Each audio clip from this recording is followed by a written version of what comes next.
Remand শেষে সাবেক IGP Shahidul হককে কারাগারে প্রেরণ করা হয়েছে। সকালে ঢাকার মেট্রোপলিটন ম্যাজিস্ট্রেট আলী হায়দার তাকে কারাগারে পাঠানোর আদেশ দেন। এর আগে ভোরে আইজিপি শহীদুল হককে আদালতে নেওয়া হয়। এর আগে আমি তো মশলা বদলে ফেলেছি, এবার আপনিও বদলে ফেলুন। একবার প্রাণ গুঁড়া মশলা ব্যবহার করেই দেখুন।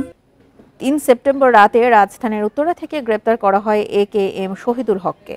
রাজধানীর নিউ মার্কেট এলাকায় ব্যবসায়ী আব্দুল ওয়াদুদকে গুলি করে হত্যার মামলায় শহীদুল হককে গ্রেপ্তার দেখানো হয়। পরদিন ৪ সেপ্টেম্বর শহীদুল হককে ৭ দিনের রিমান্ড দেয় আদালত। এদিকে আজ আরেক সাবেক আইজিপি আব্দুল্লাহ আল মামুন ও ঢাকা জেলা পুলিশের অতিরিক্ত পুলিশ সুপার আব্দুল আহিল কাফিকেও রিমান্ড শেষে আদালতে নেওয়ার কথা রয়েছে।